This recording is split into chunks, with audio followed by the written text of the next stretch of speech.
Hey guys, hope you guys are having an amazing day so far. Your boy is back with another subreddit video, and just like yesterday's video, we're going to be diving into another new subreddit, one that you guys have been requesting since I started Reddit Reads. A lot of people have been requesting this one. It's going to be r/traumatizeThemBack. And for those of you that are new to this subreddit, this one is described as traumatizing those that traumatize you, petty revenge, nuclear revenge, malicious compliance, FAFO, clever comebacks, matching their energy, no contact, or just treating them the way that they treated you. And I've skimmed over some of the stories that we're going to be reading today with you guys, at least the titles, and they sound mega goofy. I'm excited to get into this. And there's going to be a few stories that are a little bit NSFW, but I'm going to be saving those for the Patreon members. And for those of you that don't know, we do have a Patreon set up for exclusive extended videos every single day regarding the topic that we talk about on the YouTube channel. So if you're interested in that, check out the first link in the description box down below to check out all the exclusive content. And also shout out to all the deluxe members. I'm gonna have you guys listed right here.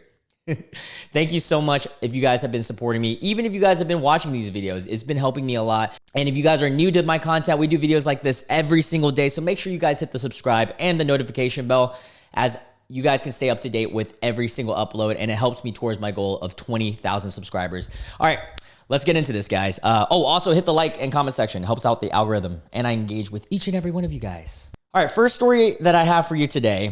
The title says, figuratively emasculating the neighborhood bully, ... once by me and again by my sister. No better way to start off the day than some emasculating. All right, story goes, my sister and I both got back at our neighborhood bully with the same story, about 10 years apart. Wow, that's crazy. What are the odds? When I was about 6, I proudly built a snowman all by myself. Clarence, the neighborhood bully, aged 10 to 11-ish, knocked it down and thought he was very cool for doing so.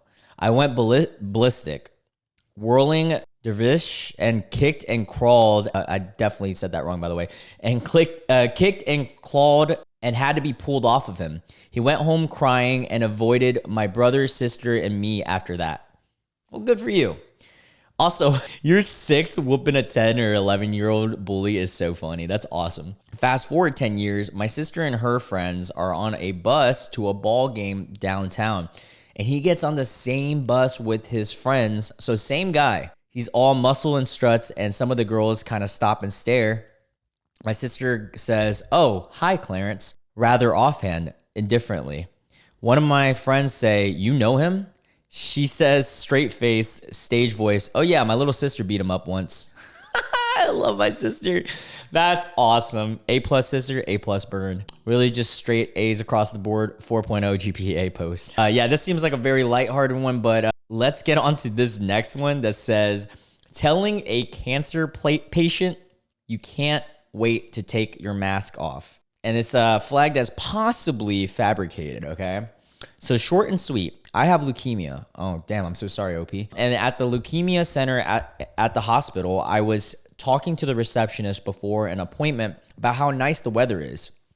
It was about 70 degrees Fahrenheit or 21 Celsius. Suddenly, she complained about having to wear a mask at work until flu season is over, April 1st. And I just looked at her with my N95. I'm in my nadir and extremely susceptible to infections at the moment, at 0.2 white blood cell count, and said, "Must be nice." Dude, that is a crazy thing to tell a leukemia client wearing an N95 mask. If you guys don't know N95s, actually, I'll just show you guys. They're like a little bit more hardcore mask and like more stronger mask. Like my dad uses this whenever he needs to like really get into a crawl space to do some work. But that is so goofy to tell a leukemia client wearing that. And then next part says, it took her a second for it to register, and she turned bright red before mumbling an apology and giving me my wristband. I understand the slip up, but you got to have more self-awareness of where you are sometimes. Yeah, that's funny. Great response, short, sweet, and to the point, and did the job. Love it. Must be nice. All right, this next one's title is What I Used to Do to People That Asked Me About Kids. I can relate to this because even at 27, my parents keep asking me, and every Asian family, friend, and relative, when are you going to have kids? but let's see if this is what it's about. All right, so it's possibly fabricated, and it says, I'm too old for this now, but when I was in my 30s, freaking every stranger felt the need to ask me about when my husband and I were starting a family. Seriously, I went to the plant nursery one day, or a plant nursery one day, and the lady that was helping me reminded me that my biological clock was ticking. And I got real sick of strangers all up in my business. Dang, that sucks. And like, I know how this feels because I have a cousin that hasn't had a child yet, and she's in her like early 30s, and everyone asks you, and they're always like, the clock's ticking. Like, bitch, mind your business, bruh. Like, why do you care? Also, a lot of people nowadays don't even want kids, which is what's crazy. And that's fine. Crazy, by the way, crazy as in like it's crazy in contrast, not crazy that they don't want kids. I think it's very normal if you don't want kids. I mean, it's hard and expensive. I'm also like still a kid. I could even, like, look at me. Look at my face. I still look like a 16-year-old. Do you think I'm going to be able to raise a kid right now? All right. So this OP came up with the plan. From now on, every time someone asks me or asked about it, I think about my pets aging and the fact that I would lose them one day and start crying. Then I'd whisper, excuse me, and run away. No, they're going to think like something like traumatic happened to you during a pregnancy or something. The next part says, they'd assume we were trying and had a loss or something. Yep. And leave me alone. And more to the point, they would think about why they shouldn't ask questions like that. You don't know what someone is going through. You know what? That's a very valid point, because like you saying that could make someone who was really trying but couldn't, like, really down bad and sad. Like, just mind your business sometimes. And also, like, it's one thing to ask them like, oh, like, do you have any kids? That's a normal question. Well, it's still a little weird, but like it makes a little bit more sense. But if you say like, your clock's ticking, that's like, damn, asshole, like, chill. The look of shock on the lady's face the first time I did it was so good. Just standing there with her mouth hanging open and her hand up in her face like that. I was at work, so I ran to the bathroom and came back 5 minutes later. From my mid-30s until around 40, I did this to maybe 50 people, 50 strangers. Anyone who knew me knew I'd never want kids. That's so savage, but funny. That's like a kind of a harmless prank right there.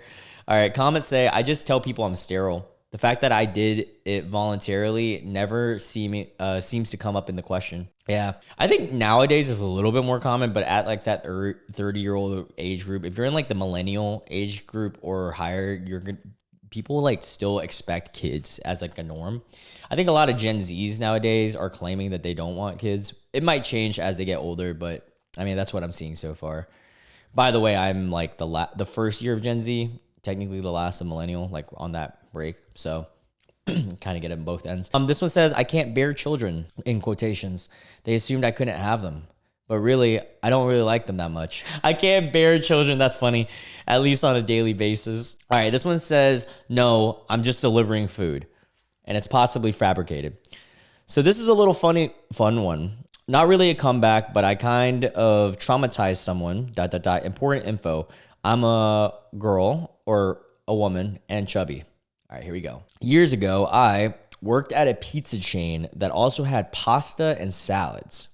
The maternity ward of the local hospital ordered 3 to 4 salads for their lunch. We have special bags for the salad that kind of looked like sports bags.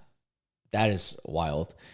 I drive there and a nurse opened the door smiling and said, oh, you're here for birth. No. And then OP goes, well, I'm just delivering your food. Never seen someone getting bright red so fast. Yeah, guys. Oh my God. Never assume like out loud. Like even if you're assuming it, wait for them to tell you. Man. Oh, dude, that's so messed up. I think it's safer or fun, like more acceptable to assume someone isn't pregnant first. And that being said, like, let's say you're serving drinks, right? Be like, oh, would you like a drink? And then they're like, oh, no, I can't.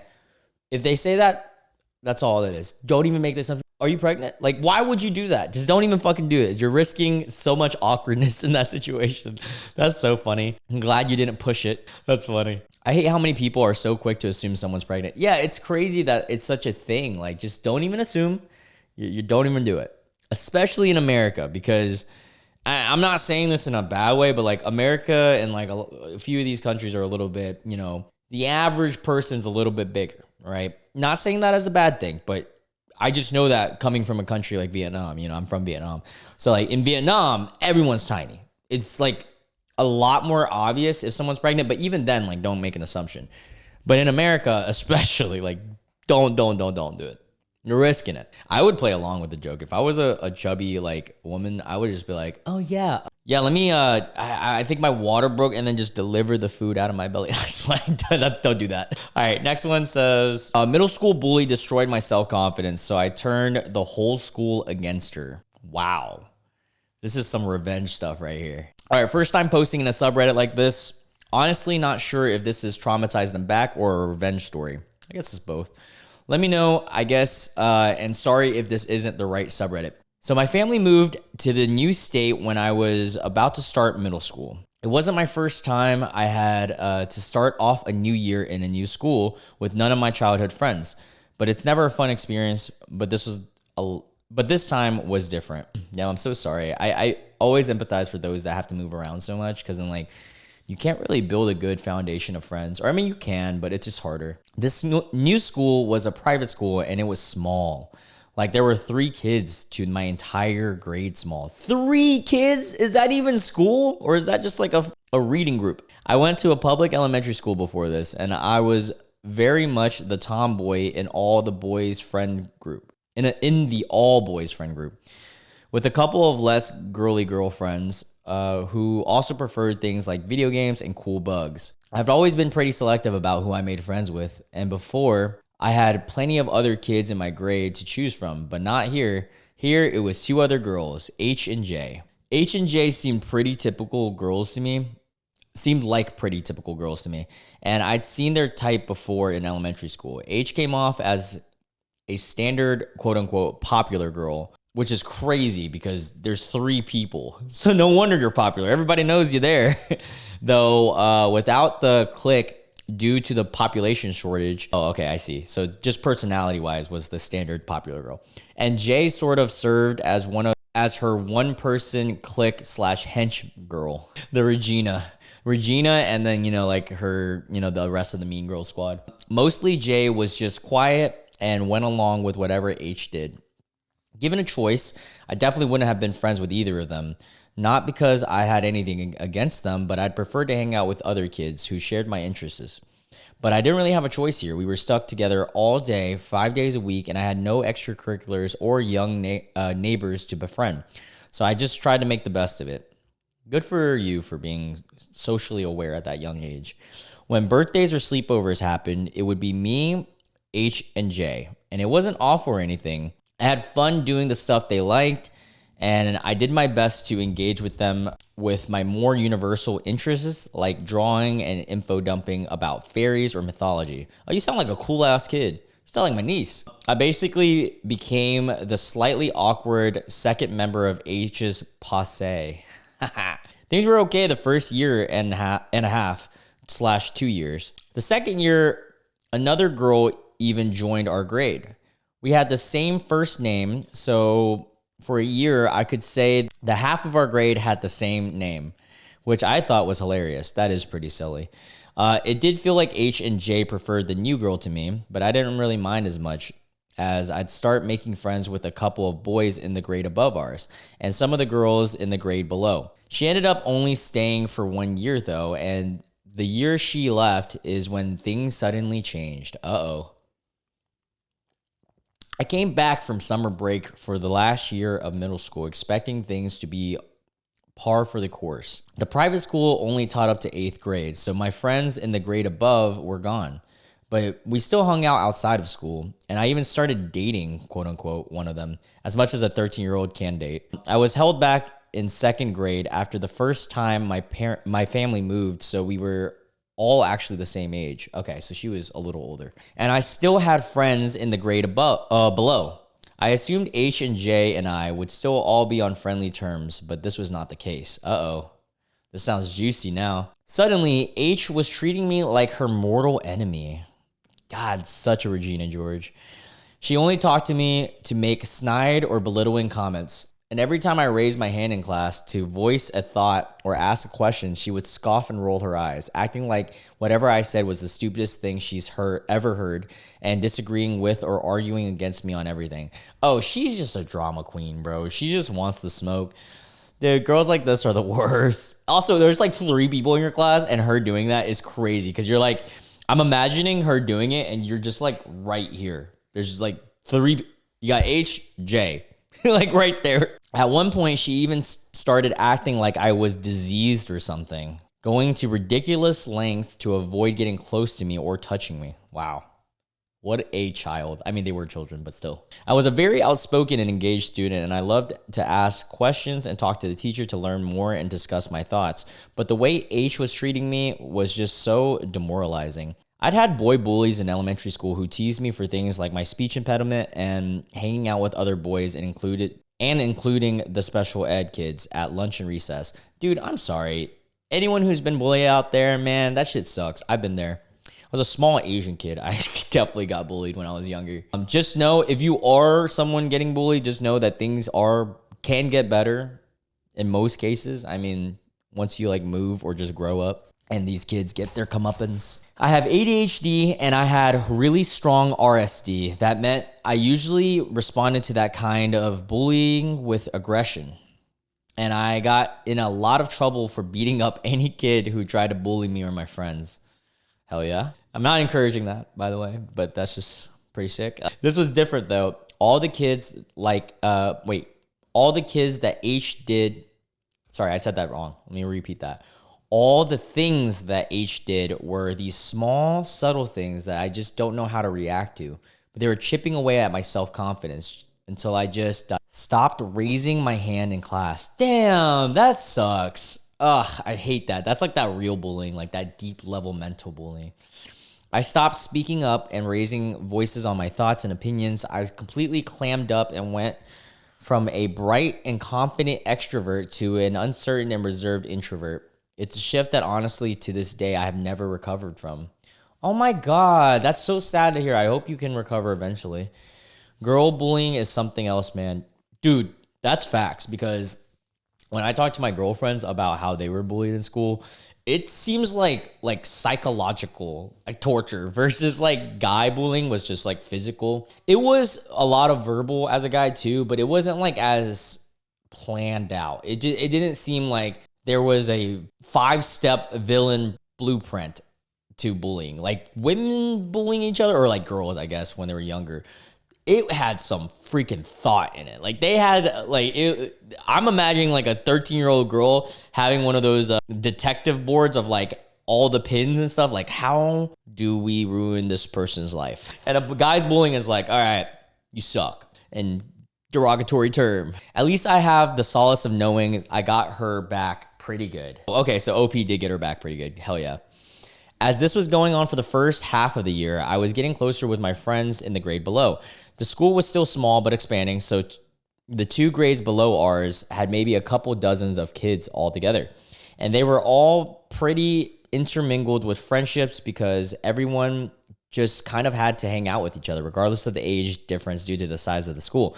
Everyone sat together at lunch and hung out during recess. Though the 8th graders had always gotten first pick of the outdoor picnic tables when the weather was nice. That's where H and J always sat, and whatever other kids felt like sitting outside that day would just hang out with them. As time went on, though, the other kids started knowing the way that H was treating me. It was pretty blatant, especially after she started acting like I was some kind of leper. H had never made much of an effort to really engage with the kids in the lower grades, usually treating them more of an audience to her stunted popular girl aspirations and more.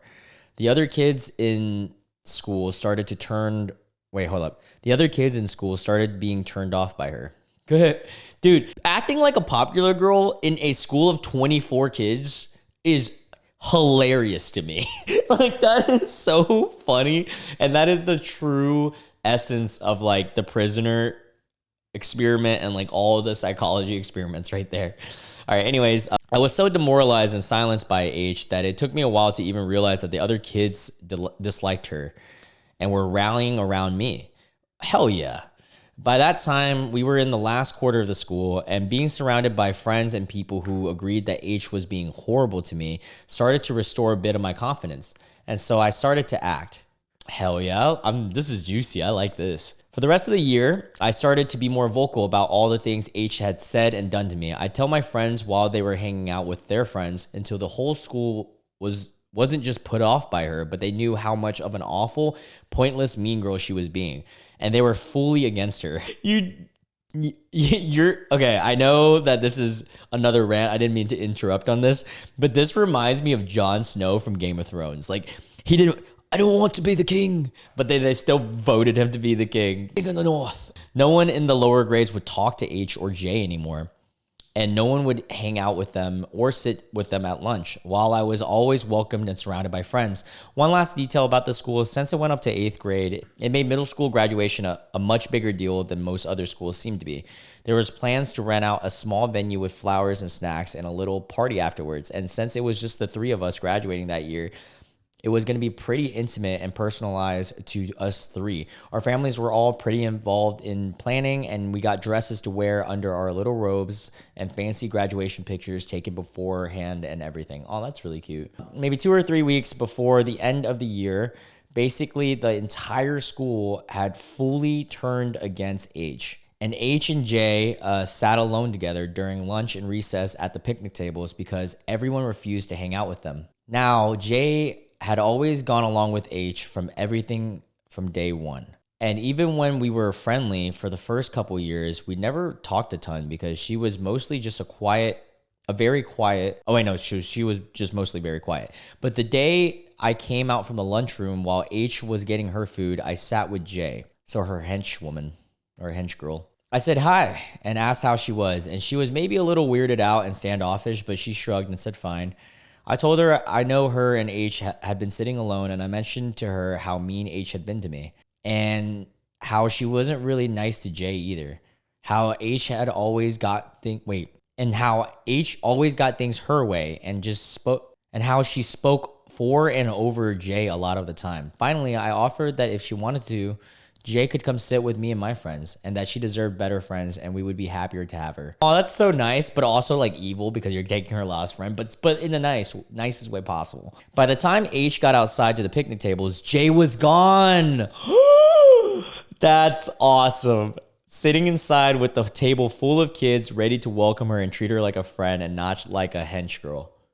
Dude, hell yeah. Love seeing Regina George getting her comeuppance. I heard it secondhand from the other kids that H called her mother in tears to come and pick her up from school.